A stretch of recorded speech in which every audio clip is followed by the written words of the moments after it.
Méditation du 21 août. Aliou. En passant plus loin, Jésus vit un homme appelé Matthieu, assis au bureau des payages. Il lui dit « Suis-moi ». Matthieu se leva et le suivit. Matthieu 9, verset 9. Sais-tu ce que signifie Aliou ?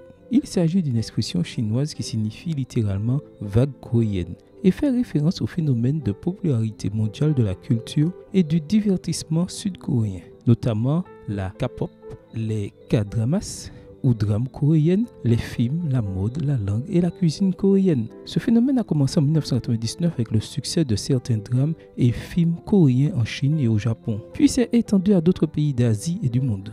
Même si cela peut paraître purement fortuit, le Hallyu n'est pas apparu par hasard. Dans son discours d'investiture en 2013, la présidente sud-coréenne Park Geun-hye a déclaré « Au XXIe siècle, la culture est le pouvoir ». Au cours des dernières décennies, le gouvernement coréen a investi des milliards de dollars dans les exportations culturelles. Les Coréens se sont consacrés à l'exportation de leur culture car ils comprennent très bien le concept de soft power ou puissance douce, qui n'est rien d'autre que la capacité d'influencer d'autres acteurs politiques sans recourir à la force ou à la coercition, mais grâce à l'attrait de la culture, les idées et les politiques d'un pays. La puissance douce suscite l'admiration et la bonne volonté, générant des revenus provenant des exportations et du tourisme. Jésus est le meilleur exemple de puissance douce. Il a conquis le monde pacifiquement. Il a changé l'histoire grâce à son influence. Il a transformé des pécheurs analphabètes en dirigeants puissants qui ont partagé l'évangile et en ont payé le prix de leur vie.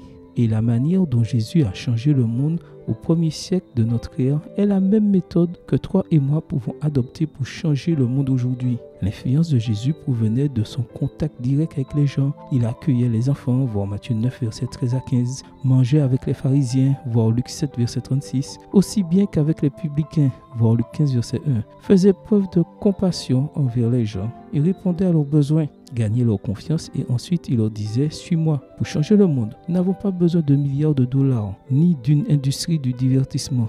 Nous devons simplement être prêts à vivre comme Jésus a vécu. Nous pouvons ainsi faire partie de la vague la plus grande et la plus durable de l'histoire, la vague du royaume de Dieu. Amen. Bonne journée à toi et que le Seigneur te bénisse.